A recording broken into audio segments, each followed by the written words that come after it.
अ, नमस्कार मित्रों, मैं रति सिंह।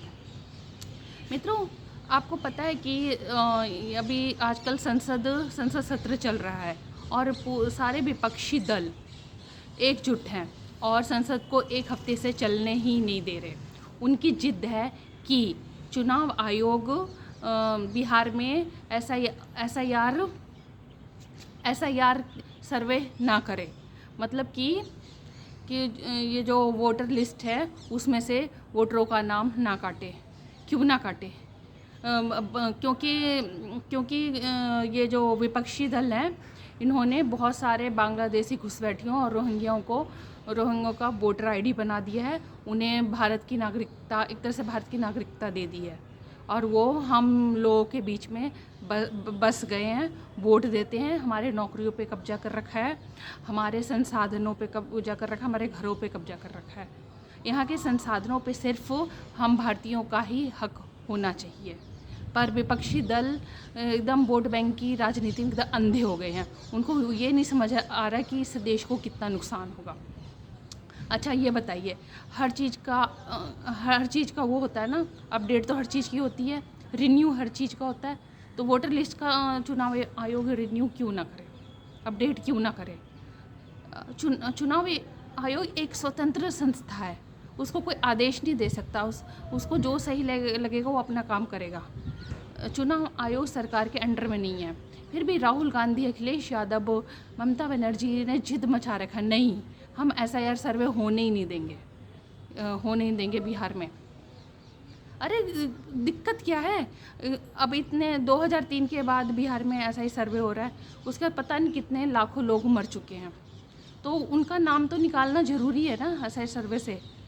पर ये काम चुनाव आयोग का है और राहुल गांधी और ये विपक्षी दल सरकार से जवाब मांग रहे हैं। और सरकार क्या जवाब देगी? जवाब तो चुनाव आयोग देगा। और फालतू में संसद नहीं चलने दे रहे। तो उनको डर है कि हम हार जाएंगे, क्योंकि फर्जी वोट के सहारे वो जीतते थे। तो अब उनके कान खड़े हो गए। तो ये विपक्षी दल कभी देश हित की बात नहीं कर सकते। अब हम बिहार चुनाव की बात करते हैं। इस बार बिहार चुनाव में क्या होगा हम कुछ कह नहीं सकते कौन सी पार्टी जीतेगी, कौन नहीं जीतेगी, तेजस्वी यादव जीतेगा या बीजेपी जीतेगी। क्योंकि मैदान में प्रशांत किशोर भी कूद गए हैं जो सबका गेम बिगाड़ेंगे। और ओवैसी की पार्टी एआईएम भी चुनाव लड़ेगी। पहले तो इंडिया गठबंधन के साथ चुनाव लड़ना चाहती थी, पर इंडिया गठबंधन वालों ने मना कर दिया, खासकर लालू प्रसाद यादव ने। तो जाहिर है कि अब मुस्लिम वोट देखते हैं किसको मिलता है, एआईएम ये ओबीसी को या आरजेडी को या प्रशांत किशोर को। सभी को भरोसा है कि मुस्लिम वोट हमें मिलेगा। और चुनाव आयोग अपना काम क्यों ना करे? चुनाव आयोग देश हित में काम कर रहा है।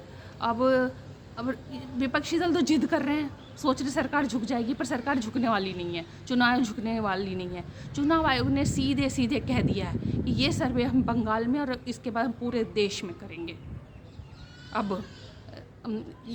अब क्या विपक्षी दल में इतनी ताकत है कि एसआईआर सर्वे को रोक ले?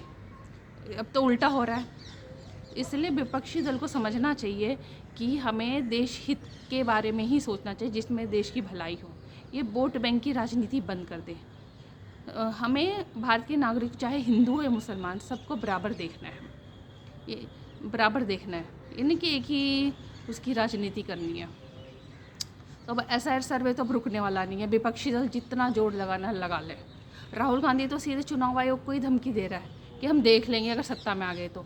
अरे भाई, तुम क्या कर लोगे? चुनाव आयोग तो स्वतंत्र संस्था है, उसे संवैधानिक अधिकार है। तुम क्या देख लोगे? क्या धमका रहे हो तुम चुनाव आयोग को? अपना काम ना करे चुनाव आयोग। हमेशा उल्टी सीधी बातें, हमेशा उल्टी चीज़ के बारे में हम धरना देना शुरू कर देते हैं ना। जिसका सिर होता है ना वो होता है। राहुल गांधी से उम्मीद नहीं थी। अरे आपके खानदान 3-3, 4-4 लोग प्रधानमंत्री रह चुके हैं, आपसे ये उम्मीद नहीं है। हाँ, हो सकता है भविष्य में आप प्रधानमंत्री बन सकते हैं, पर थोड़ा पॉजिटिव सोचें, देश के बारे में सोचें, देश के हित के बारे में सोचें, तो आपके प्रधानमंत्री बनने के चांसेस ज़्यादा हो जाएंगे। ठीक है, तो बिहार में किसकी जीत होगी, आप लोग कमेंट बॉक्स में लिख के बताएं।